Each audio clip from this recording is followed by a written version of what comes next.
Ordine di scramble per 2 whisky kilo. Salita gate 20 angeli. Contattare Pioppo su Oscar 84. Alternato Papa 17. Ordine di scramble 15:40 Zulu. Trasmette Charlie Mike.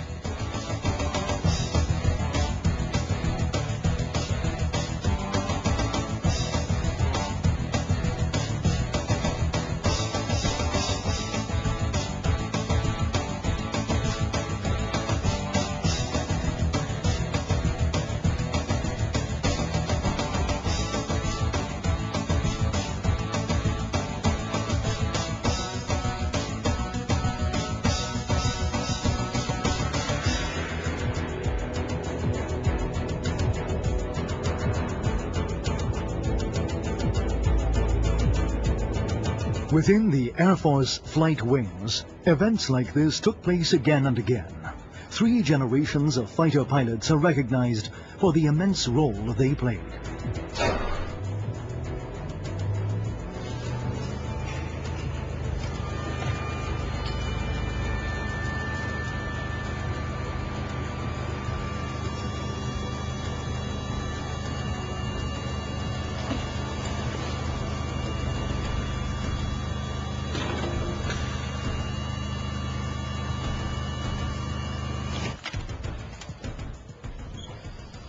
With the piercing sound of a siren, the story of an interception mission begins.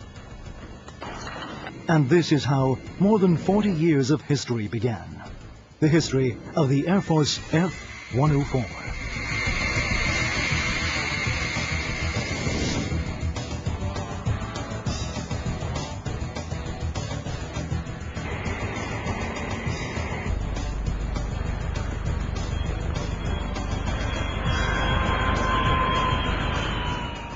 How the 104 became part of the Air Force flight wings, selected from equally prestigious candidates, is another story.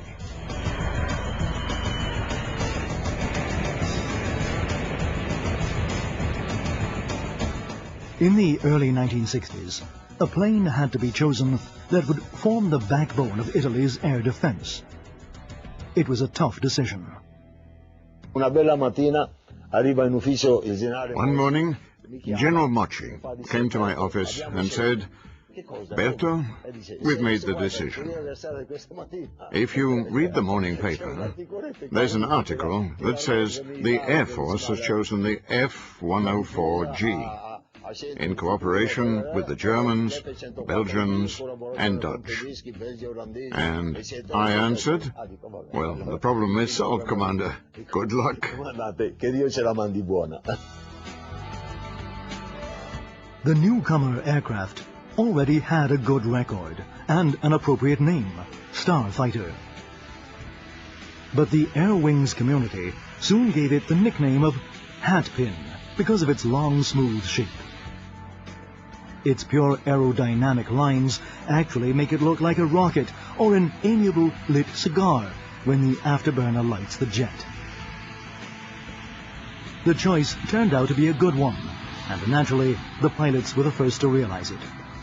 When I left for the States to attend the F-104 qualifying course, the acting Deputy Chief of Staff, General Valentini, called to say, "Berto, now you're going to the States. After you've flown the F-104, send me a note about your feelings." After my first flight, I sent him a postcard. "Dear Commander, the F-104 seems like a really exceptional machine. There is one thing lacking, however. It doesn't give you time to think."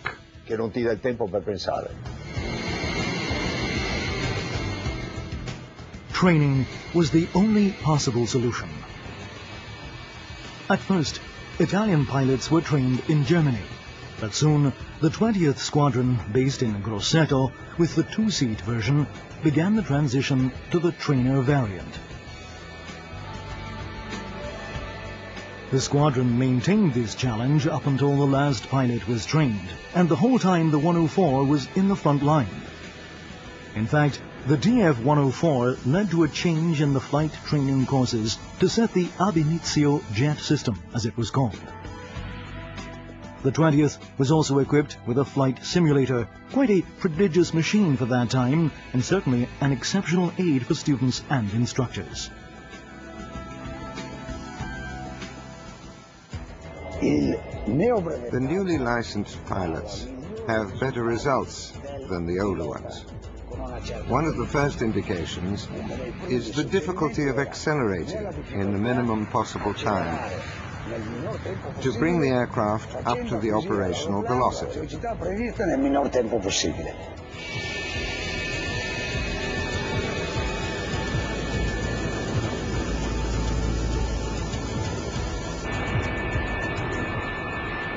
This new aircraft created a revolution within the Air Force and brought deep changes in all Air Force operational, technical and logistic sectors. Throughout the years, the aircraft itself improved. With time and technology, many features were implemented to meet the goals of the armed force. It was adapted to fulfill various roles, making the best use of its own unique qualities.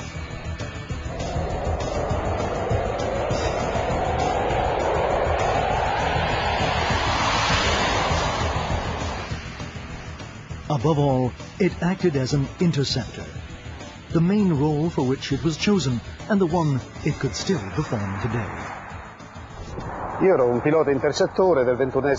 I was an interceptor pilot of the 21st Squadron based in Istrana when I left to attend the F104 qualification.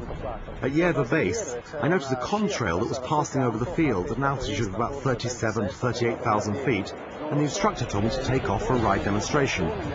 We took off, and at that point I had to pull up the landing gear in a hurry, otherwise it couldn't be done.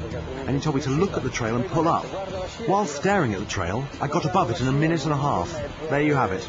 An interceptor pilot's dream had come true.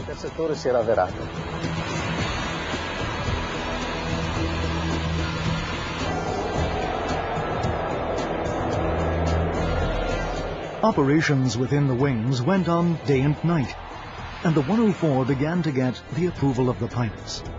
The aircraft was gratifying to fly with and didn't demand the impossible, but it did require maximum commitment. An F104 pilot doesn't have to be a superman nor a super pilot, but he ought to have one very specific characteristic: concentration. To fly the F104, you have to be single-minded and totally concentrated. You have to realize you're aboard an F104. You have to know it well and think only of that. The pilot's knowledge of the plane was an absolute necessity. Gradually, as flight hours increased, pilots within the wings built up their individual and collective experience.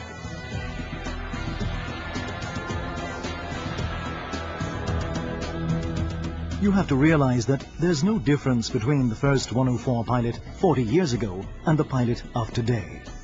There's no difference in the approach to the aircraft, nor in the attitude towards it, because in all these years the 104 has never lost the respect it's due, and has never become obsolete.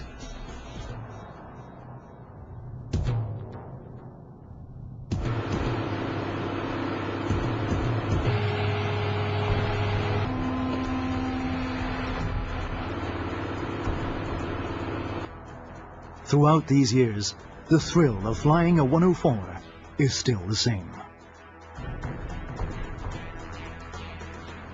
Taking off in an F104 is an unforgettable experience, not because of the number of times you've done it, but because of the power of the engine, the acceleration, the exuberant thrust. The thrill of the experience is something you never lose, especially with the light configurations like the air defense, when the plane is not overloaded with fuel or other cargo to weigh it down, and you have greater acceleration. The insertion of the afterburner really adds thrust. In slang we say, a kick in the arse. In gergo si dice un calcio nel sedere.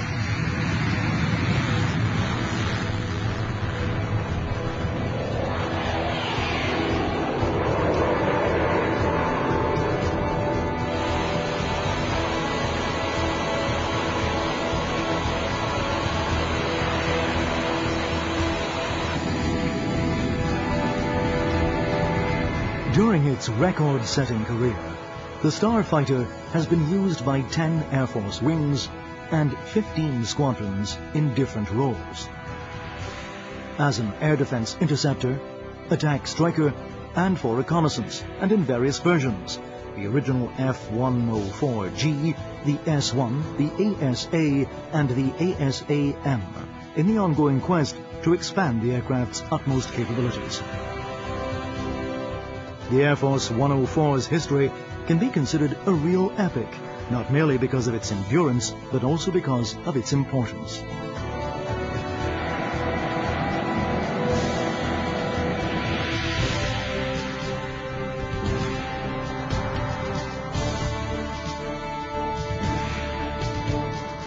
The 104 reconnaissance version was flown by the 3rd Wing.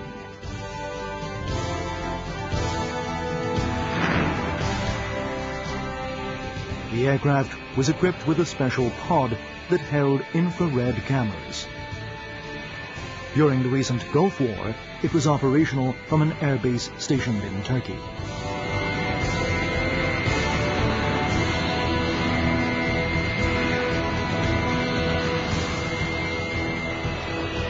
For over 20 years, the 104 was the plane of the modern age. From the time it first joined the flight line, it was a symbol of renewal. Ideas, plans, doctrines, and organization were updated.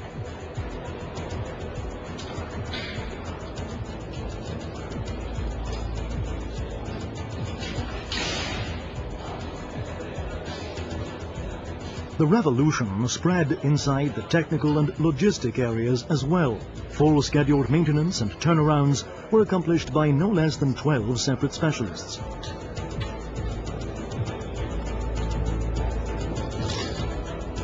A special training school was established just for them, and English began to be heard inside the hangars.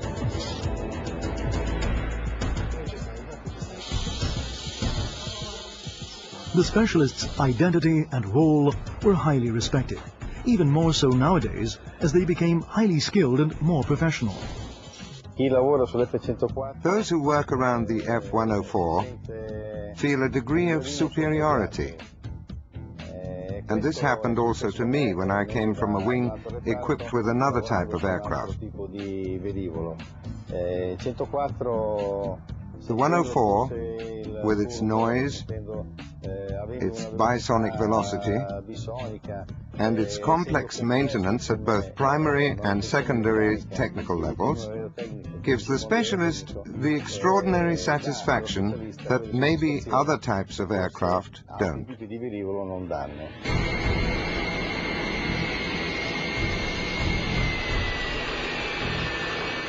The classic relationship between pilot and plane expands and widens. Today we call this teamwork, and the goal is to obtain maximum efficiency of the system, the objective being to achieve the maximum possible number of available flight hours. The entire air defense organization relies on this, and the 104, in its role as pure interceptor, is the diamond point.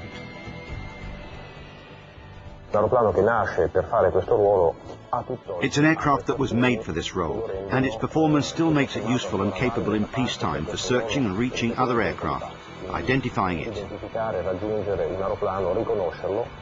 Not alone, however. Even though it has onboard radar, it couldn't accomplish this task without the absolute involvement and skill of the whole air defense chain, especially air defense radar. Without this chain, the 104 would fly blind and be unable to do its job.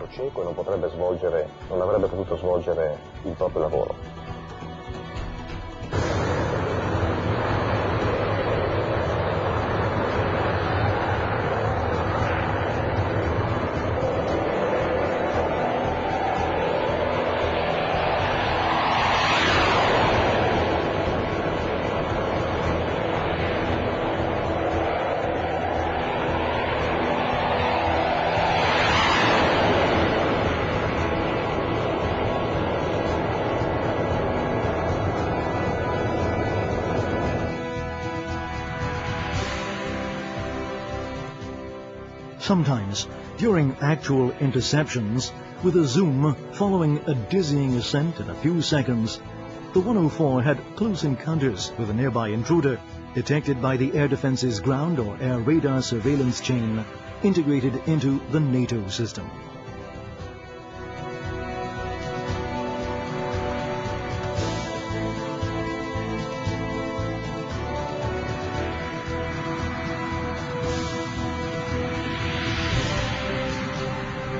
Whether those were accidental border intrusions or unauthorized flights, identification was made at the end of the mission, where the identity and the intentions of the unknown party had become known. At other times, during normal exercises, the in-flight encounter was with a friend or allied crew.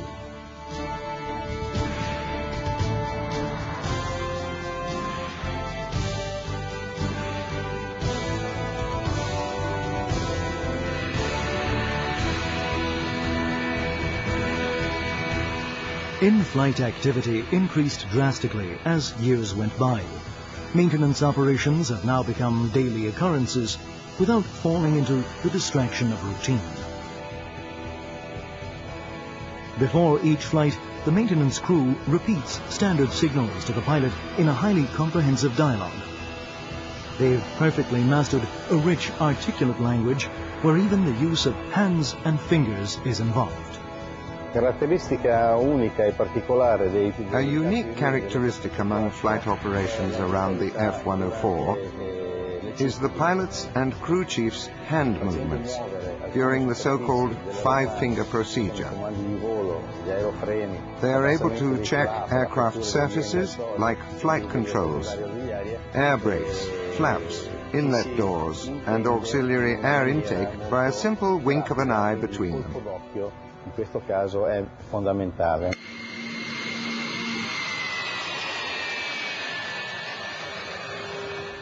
In the early 1980s, the great experience gained from flying the F-104s provided the Air Force with the necessary skills to start a new modernization program based on the Tornado.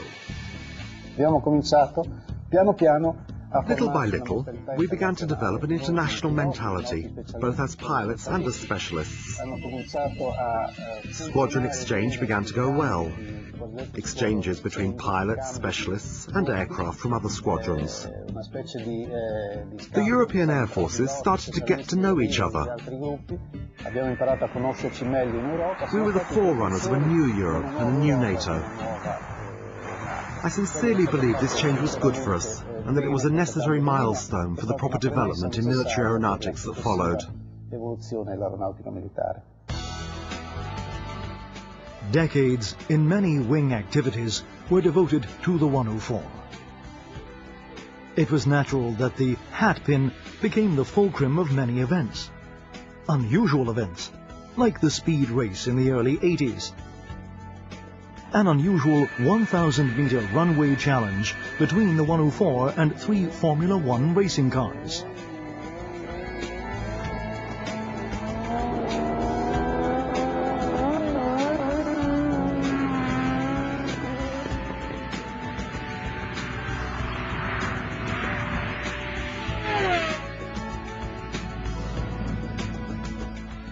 For the record, the 104 only managed to beat its adversaries when the fog disappeared.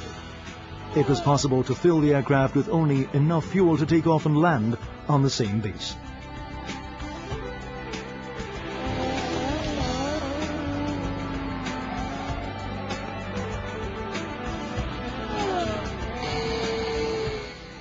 During special anniversaries or events, its fuselage was painted with creative designs and brilliant colors like this.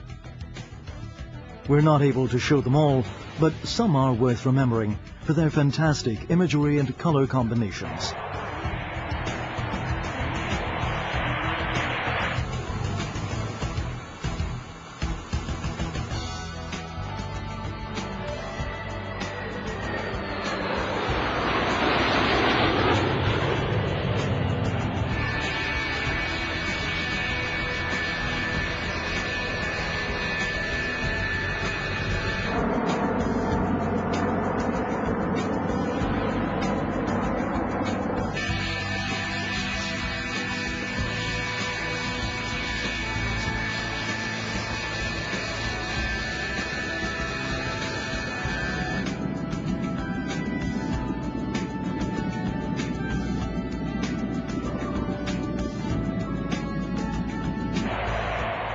This one in particular will probably stand out in the 104's history.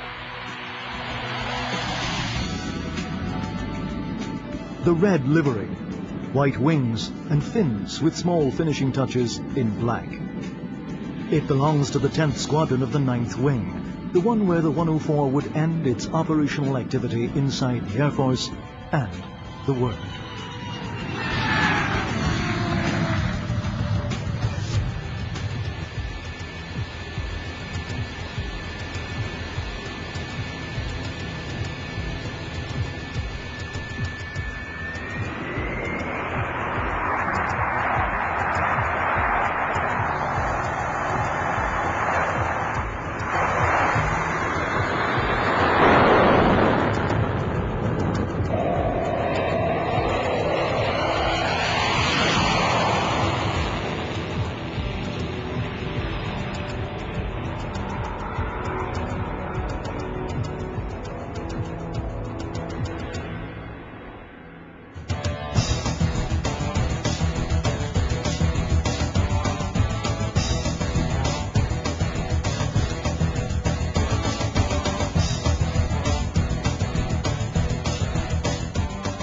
The hat pin will be remembered for a long time with nostalgia and love. Feelings frequently and broadly shared among 104 pilots. Spontaneous feelings after thousands of 104 flying hours. The 104 is a unique airplane, and I'm sure I speak for all F104 pilots when I say that we can put all other planes to one side, and the 104 on the other as being unique. If we wish to give a short definition of the 104, summing it up would certainly be difficult, and we might easily stray from the point. How can we describe the F104? First of all, it's the most beautiful plane in the world. It's fascinating, unique, and may be compared to a woman. Very demanding to manage.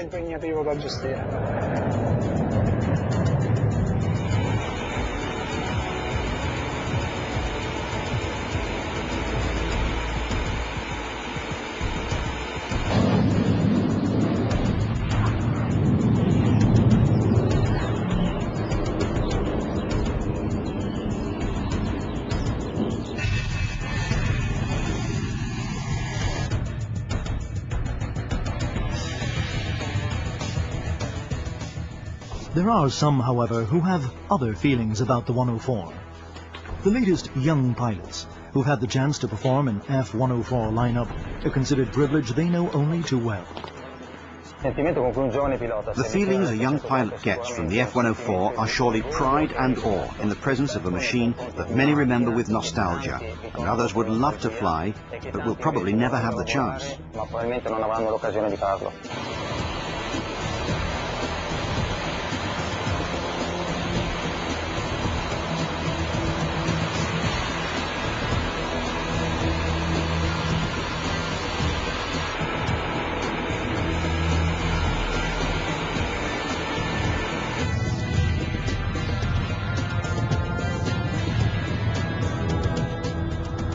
Gone forever are the times when the test wing, tasked to make the 104 presentation, demonstrated the plane's superb performance with marvelous acrobatics, a compendium of elegance and power.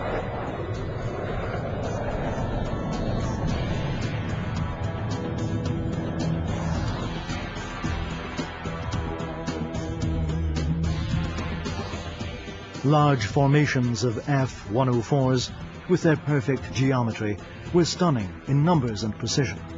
They were the pride of every wing. During official ceremonies, they could demonstrate the excellent training of the pilots and their ability to fly in formation.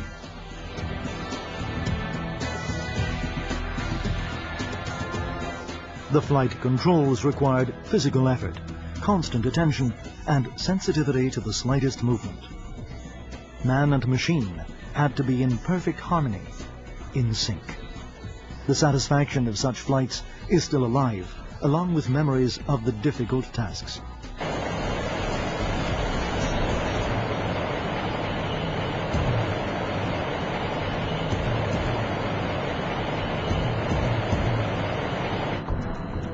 While listening to these stories, faces and names of unforgettable men and colleagues return. Those whose supreme sacrifice will always be linked to the history of the 104 and the Air Force.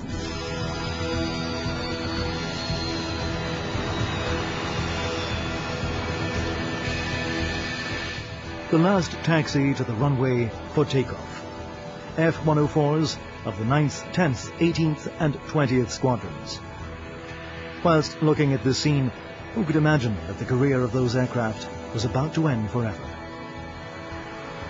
And how many other planes have aged as well as the 104? Its lines are still modern, its elegance unaltered, and the pride with which it takes to the air is the same as it was many years ago.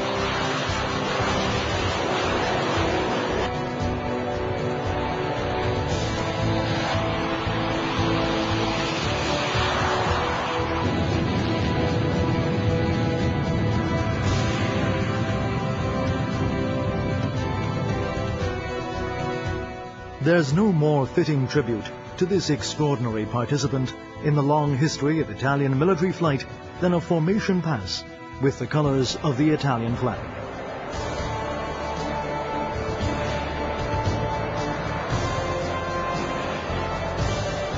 A symbol of gratitude and affection, this is the Air Force's final farewell.